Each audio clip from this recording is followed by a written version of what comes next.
नमस्कार देवियों, सज्जनों और सर्वप्रिय छात्रों, आप सबका हार्दिक अभिनंदन है। उपस्थित हूँ 12वीं कक्षा अभिव्यक्ति और माध्यम पाठ 2 पत्रकारिता के विविध आयामों के साथ। देखते हैं प्रमुख बातें क्या क्या हैं, कौन सी ऐसी बातें हैं जिनका अध्ययन करके, जिन पर चिंतन करके, जिन पर लिख करके हम परीक्षा में अच्छे अंक ले सकते हैं। प्रमुख बातें कौन सी हैं? क्या है पत्रकारिता के पीछे की मूल भावना? तो मानव की जो सहज जिज्ञासा है, हम सभी जानते हैं, मानव ही नहीं मानवेतर प्राणी भी स्वाभाविक रूप से जिज्ञासु होते हैं। वस्तुओं घटनाओं के प्रति उनका भी आकर्षण बना रहता है, सबका आकर्षण बना रहता है। इसी क्रम में पत्रकारिता का उदय हुआ। आप ये समझ सकते हैं कि ये जो जानने की, घटनाओं के बारे में, सूचनाओं के और जितनी भी चीज़ें हैं सबके बारे में जो सहज जानने की इच्छा है, उस इच्छा के क्रम में ही, जिज्ञासा के क्रम में ही पत्रकारिता का उदय होता है। उसके बाद पत्रकारिता है क्या जी? पत्रकारिता क्या है? त्वरित, शीघ्रता से। अर्नल्ड मैथ्यू ने कहा है कि पत्रकारिता और कुछ नहीं, शीघ्रता में लिखा जाने वाला साहित्य है। अब शीघ्रता मतलब जल्दी में, इसके लिए हम कोई पूर्व कल्पना नहीं कर सकते, पहले से सोच करके नहीं रख सकते हैं। जो घटनाएं घटित हो रही हैं उन घटनाओं पर त्वरित लिखना होता है, तुरंत लिखना होता है। तो इसीलिए जो त्वरित लेखन की जो शीघ्रता है, लिखने की जो जल्दबाजी है, वही पत्रकारिता है। ऐसा कहने का मतलब है पत्रकारिता का कुल ये हम अर्थ समझ सकते हैं। और उसके बाद देखिए पत्रकारिता में समाचार का क्या रोल है। तो हर घटनाएं घटित हो रही हैं, सारी की सारी घटनाएं जो दुनिया में, देश में घटित हो रही है ना, विश्व परिवेश में, वो सारी की सारी घटनाएं समाचार थोड़े ना बन जाएंगी। समाचार बनने के लिए उन घटनाओं की ज़रूरत होती है, या वे घटनाएं होती हैं जिनमें जन अभिरुचि होती है, सामान्य लोगों की रुचि होती है और ज़्यादा से ज़्यादा लोग उसको जानना चाहते हैं, उसके बारे में वे हमेशा जानने की इच्छा रखते हैं। उसके बाद ये तो समाचार है। ये समाचार बनने के लिए, घटनाओं को समाचार बनने के लिए लोगों की जानने की इच्छा बहुत ज़रूरी है ना। जिनसे उनका परोक्ष नहीं प्रत्यक्ष रूप से भी सरोकार होता है। उसके बाद ये तो समाचार के आवश्यक अंग क्या हो सकते हैं? तो समाचार के आवश्यक तत्व हैं नवीनता, नहीं ताज़ी घटनाएं। ये नहीं कि बहुत पुरानी घटनाएं, इतिहास की कोई बात जो है समाचार नहीं बनती जल्दी। हाँ, उस पर कोई नवीन घटना हो जाए तभी वो घटना समाचार के रूप में सुर्खियों में आएगी। उसके बाद तो ये उसमें नवीनता होना चाहिए। और एक चीज़ है डेडलाइन बोलते हैं अखबारी भाषा में, मीडिया की लैंग्वेज में। डेडलाइन का मतलब है रात के 12 बजे से पहले जो भी समाचार संवाददाता लोग भेज देते हैं वही छपने लायक होता है। वही डेडलाइन है, समय सीमा समझिए कि इतने बजे तक आए हुए समाचार, आई हुई खबरें प्रकाशित होंगी, तो उसको डेडलाइन बोलते हैं। ये भी एक आवश्यक अंग है। उसके बाद क्या है कि निकटता कैसी? भौगोलिक, सामाजिक, सांस्कृतिक या आर्थिक निकटता। जन सामान्य की जिससे ज़्यादा नज़दीकी होगी, चाहे वो भौगोलिक रूप से हो, है ना, या फिर वो सांस्कृतिक रूप से हो, या फिर वो आर्थिक गतिविधि के रूप में हो, या किसी अन्य रूप में, सामाजिक रूप में हो, तो उसमें एक तरह की जो है निकटता बनी रहती है। तभी लोग उस घटना की खबरों को ज़्यादा देखते सुनते हैं। उसके बाद क्या है जी? सामान्य जन अभिरुचि। पहले ही ऊपर ही बताया जा चुका है कि लोगों की जानने की इच्छा होनी बहुत ज़रूरी है। लोग जिसको नहीं जानना चाहते हैं, ऐसी बहुत सारी घटनाएं घटित होती हैं, लेकिन लोगों की इच्छा ही नहीं होती जानने की, तो वो घटनाएं सुर्खियों में नहीं आती, समाचार नहीं बन पाती। तो ये बहुत ज़रूरी है कि सामान्य या विशेष लोगों की उसमें जानने की रुचि हो, दिलचस्पी हो। फिर क्या है जी? प्रभाव विस्तार। हम देखते हैं कि जो भी घटनाएं घटती हैं और जो समाचार बनती हैं, समाचार के रूप में छपती हैं या दिखाई जाती हैं, उन घटनाओं का प्रभाव विस्तार धीरे धीरे कितना बहुत जल्दी, आजकल तो बहुत जल्दी हो जाता है विस्तार, है ना, तो उसका विस्तार भी लोगों तक हो जाता है, बड़ी तेजी से हो जाता है।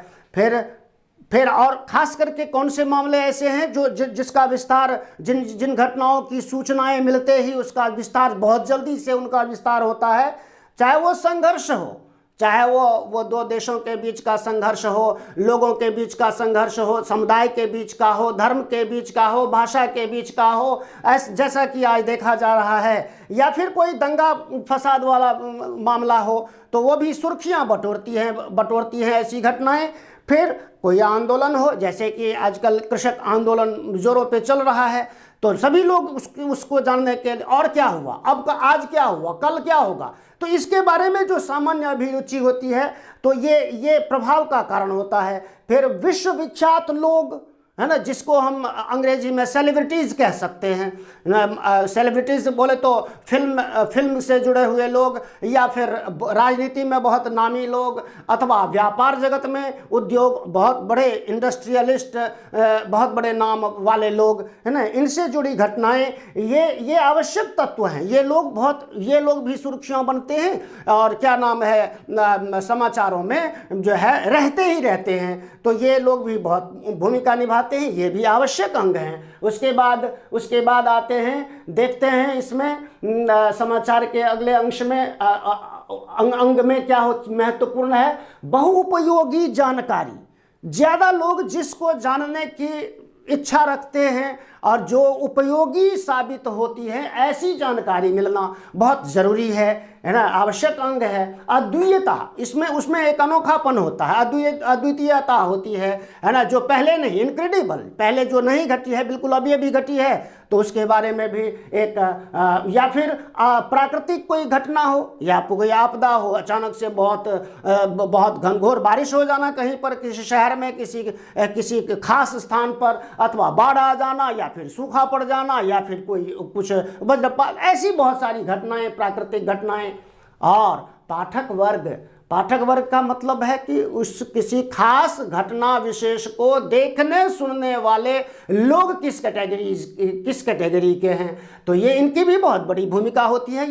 ये समाचार के ये सारे के सारे 8 अंग हैं जिनका होना समाचारों में बहुत आवश्यक होता है, सोच कर देखते हैं। तो उसके बाद देखते हैं संपादन संबंधी कौन सी बातें हैं।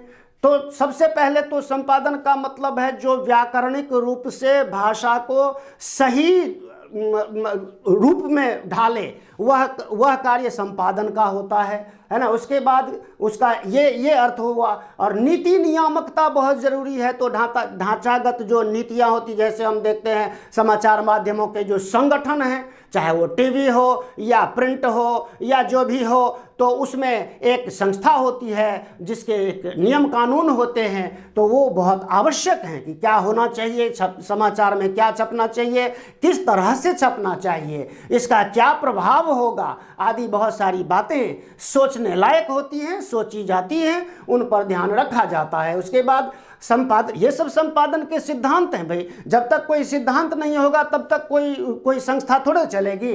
तो सिद्धांत का होना बहुत ज़रूरी है। क्या छपेगा, कितना छपेगा, कौन से पेज पर छपेगा, तो ये बहुत ज़रूरी है। उसमें निष्पक्षता का तात्पर्य है कि भाई कोई घटना है तो उसमें मान लीजिए 2 लोग हैं या 2 पक्ष हैं, तो समाचार माध्यमों का काम ये है कि निष्पक्ष रूप से जो सच है उसको सामने रखना, ये निष्पक्षता है। तथ्यों की शुद्धता, तोड़ मरोड़ जैसी स्थिति न हो, जो जैसा घटित हुआ है, जो बात हुई है वह उसको उसी रूप में प्रस्तुत करना, उसमें कुछ जोड़ तोड़ न करना, ये तो तथ्यों की शुद्धता होती है। उसके बाद वस्तुपरकता, वास्तविकता होनी चाहिए उस घटना में। ये नहीं कि अब कुछ हुआ और हुआ कुछ है, कह कुछ और रहे हैं, दिखा कुछ और रहे हैं, जैसा कि आजकल होता है, कुछ जगहों पर देखा जाता है, कुछ चैनलों पर भी हो सकता है, होता ही है, हुआ कुछ है, दिखा कुछ और रहे हैं, है ना, होना कुछ और चाहिए और दिखाया कुछ और जा रहा है। उसके बाद संतुलन बहुत ज़रूरी है। मैंने पत्रकारिता की जो एक बहुत बड़ी खास बात है वो है संतुलन, है ना, कि हम पत्रकार हैं तो हमारा क्या कर्तव्य है। चूँकि पत्रकारिता जो है ये चौथा स्तंभ है, लोकतंत्र का मजबूत स्तंभों में से एक है, तो इसके भी एक कर्तव्य हैं, उसका भी एक संतुलन है, उसका भी एक राष्ट्रीय कर्तव्य है ना। लोगों से के हितों से जुड़े हुए मामले होते हैं, और ये सब मामले स्रोत कहाँ से हमें वो समाचार मिला, तो वो जो जरिया है, वो जरिया क्या है, जनसामान्य के जीवन में, हमारे आसपास परिवेश में, देश में, विश्व परिवेश में जो घटनाएं हैं वही स्रोत बनती हैं, वो घटनाएं ही स्रोत बनती हैं, जरिया बनती हैं, जिनसे समाचार होता है, समाचार बनता है, छपता है या दिखाया जाता है टेलीविज़न पर। उसके बाद देखते हैं कि हम पत्रकारिता के जो दूसरे आयाम, ये तो एक अब इतने आयाम हैं, दूसरे महत्वपूर्ण आयाम और क्या हैं। एक तो संपादकीय बहुत आवश्यक है। संपादकीय का मतलब एक संपादकीय पृष्ठ भी होता है, एडिटोरियल पेज जिसको बोलते हैं, हर एक अखबार में होता है। उसमें संपादक अपने विचार लिखता है, समसामयिक कोई लेखों का एक सिलसिला, धारावाहिक लेख होता है कोई, है ना, चाहे कोई मशहूर लेखक है या पत्रकार है तो उसके विचार आते हैं किन्हीं न किन्हीं कॉलमों के अंतर्गत, फिर पाठकों के पत्र भी उसी पेज पर आते हैं। तो ये तो संपादकीय है, और संपादकीय में लोगों के शुद्धता, व्याकरणिक आदि बहुत सारी चीज़ें होती हैं। फोटो पत्रकारिता कहते हैं ना, जो शब्द प्रकट नहीं करते हैं वो फोटो प्रकट कर देती है, कई बार तस्वीर प्रकट कर देती है। तो फोटो पत्रकारिता का भी आज, फोटो जर्नलिज्म का भी एक क्रेज है आज की दुनिया में। कार्टून क्या कहने, कार्टून तो वो माध्यम है जो कम से कम जगह में ले करके जो है, कम से कम जगह में छप करके या कम से कम समय में दिखा करके बड़ा अर्थ प्रकट कर जाते हैं कार्टून। रेखांकन और कार्टोग्राफी, रेखांकन जैसे ग्राफ माध्यम से जो शब्दों से या वाक्यों से व्यक्त नहीं होता, वो कुछ रेखाओं से व्यक्त हो जाता है ग्राफ बना करके, है ना। आजकल उसका बहुत उपयोग होता है मैथमेटिक्स में, सांख्यिकी में, है ना, बहुत सारी चीज़ों में ग्राफ का, और चिकित्सा माध्यमों में, टेलीविज़न में हम सब जानते हैं उसको, तो उसको कार्टोग्राफी बोलते हैं। उसके बाद पत्रकारिता के कौन से प्रकार हैं, तो एक तो है खोजी पत्रकारिता, क्या हो रहा है, सनसनी क्या है, जो कहीं घटित हुआ लोगों को की जानकारी में नहीं आया, बहुत खोजी जिसे बोलते हैं ना, बिल्कुल क्या छुप करके वो किसी चीज़ की खोज कर लेना, तलाश कर लेना, विशेषीकृत किसी खास मुद्दे पर, किसी घटना पर विशेष रूप से कुछ कार्य करना, लिखना, वो है विशेषीकृत पत्रकारिता। उसके बाद है वॉचडॉग, सरकारी संस्थाओं में और अन्य संस्थाओं में क्या हो रहा है उस पर निगरानी रखना, उस पर कड़ी निगाह रखना और उस पर लिखना, ये वॉचडॉग प्रतियोगिता पत्रकारिता कहलाती है। उसके बाद है एडवोकेसी। एडवोकेसी किसी सरकार या संस्था के पक्ष में जो व्यवस्था है उसके पक्ष में ही लिखना, बोलना, ये एडवोकेसी पत्रकारिता कहलाती है। उसके बाद वैकल्पिक है, किसी खास विषय पर एक संस्था या सरकार का कोई विकल्प प्रस्तुत करना कि भाई ये सही नहीं है तो चलो ये है, तो उसको ही बार बार दिखाना या छापना जिससे जन समर्थन मिल सके, तो ये एक तरह से वैकल्पिक पत्रकारिता होती है। और पत्रकारीय सफलता के लिए ये सारे गुण होने बहुत आवश्यक हैं, ये सारे अंग होने आवश्यक हैं, तभी एक सफल पत्रकार कहलाता है। उसके भी राष्ट्रीय कर्तव्य हैं, उनका भी जनसामान्य से जुड़े हुए मामलों को सही तरीके से रखना एक बड़ी बात है, और ये सफलता के स्रोत हुए। निष्पक्षता आदि चीज़ें होनी चाहिए। संपादक मंडल होता है, बिना संपादक मंडल के काम नहीं होता है। मुख्य संपादक, फिर सह संपादक, उप संपादक, विशेष संपादक, संवाददाता, ना प्रूफ रीडर, ये सब मिलकर के संपादक मंडल बनाते हैं, और इनमें से किसी एक के बिना समाचारों का प्रकाशित होना संभव नहीं होता है। तो ये संपादक मंडल का काम होता है। अगला देखते हैं, संपादक मंडल के बाद है मौजूदा स्थिति क्या है समाज में, देश में, दुनिया में, पत्रकारिता की स्थिति कैसी है, चाहे वो प्रिंट हो या फिर इलेक्ट्रॉनिक हो। हम देखते हैं कोई भी घटना घटती है ना, चाहे वो किसी भी प्रकार की घटना हो, उसकी बात नहीं करेंगे, तो उसको बार बार दिखाते हैं, जिसको ब्रेकिंग न्यूज़ कहते हैं। चाहे कोई आंदोलन हो, चाहे वो अन्य प्रकार की घटना हो, तो ये मौजूदा स्थिति हम देखते हैं, ये हम सभी समझते हैं। महत्व की बात करें, पत्रकारिता के क्या महत्व हैं, तो एक सबसे बड़ी महत्व की लोगों की जो जानने की सहज इच्छा है, प्रवृत्ति है, उस जिज्ञासा की शांति करना ही, उसका एक जानकारी देना ही महत्वपूर्ण कार्य है। अधिकार भी हैं, कुछ कर्तव्य हैं, नागरिकों के क्या अधिकार हैं, क्या कर्तव्य हैं, जनसामान्य के लोगों की, संस्थाओं की, सरकार क्या कर रही है, इन सभी के बारे में जानकारी देना। फिर रोजगार, आजकल जो है देखते हैं ना, एक वर्गीकृत विज्ञापन का पेज आता है, क्लासिफाइड जिसे बोलते हैं अंग्रेजी में क्लासिफाइड ऐसे आता है, पूरा का पूरा पेज या 2-3 पेज तक होते हैं। कई दिन तो ऐसा होता है कि पूरा पेज ना क्लासिफाइड के लिए होता है। तो उससे ये एक महत्वपूर्ण बात है जो मिलती है बेरोजगारों को, युवाओं को, लोगों को। और फिर राष्ट्रीय चेतना की भावना का विकास होते रहना चाहिए, इसलिए पत्रकार लोग इसके लिए भी प्रयत्न करते रहते हैं, हम सबको प्रेरित करते रहते हैं, होते ही रहना चाहिए। उसके बाद सामाजिक समस्या बोध, राष्ट्र देश में, समाज में कौन सी समस्या है जो जटिल है, जो लोगों के लिए है, मौजूद है, उसका समाधान होना चाहिए, इसका भी ज्ञान होना चाहिए और इसको भी सही तरीके से प्रकट करने, व्यक्त करने का भाव होना जरूरी है। ये भी पत्रकारिता का एक महत्व है। उसके बाद क्या देखते हैं, मानव कल्याण की जो प्रेरणा है वह भी मिलती है। लेखन से, पत्रकार के लिखने से, संवाददाताओं से, न संवादों से, समाचारों से हमें मानव कल्याण की प्रेरणा मिलती है, चाहे मानव कल्याण चाहता हो या न चाहता हो। उसके बाद देखते हैं पीत पत्रकारिता का मतलब है जो महत्वपूर्ण संस्थाएं या सरकार है उसके बारे में कुछ महत्वपूर्ण सनसनीखेज करना, वो भी पीत पत्रकारिता है और महत्वपूर्ण और सनसनीखेज। उसके बाद देखते हैं ना पेज 3 का मतलब है चाहे वो कोई सेलिब्रिटी है या कोई बहुत बड़ी हस्ती है, संस्था है, उसके फिल्म जगत है, उसके पार्टियों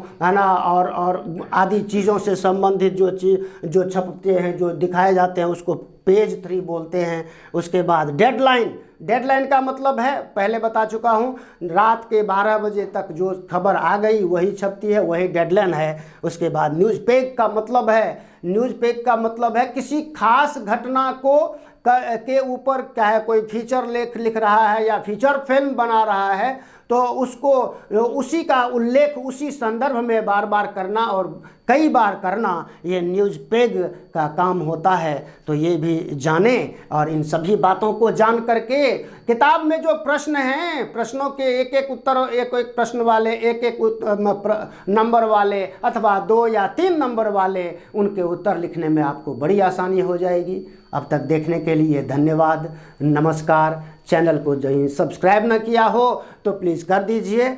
धन्यवाद। जय हिंद, जय भारत, जय भारती।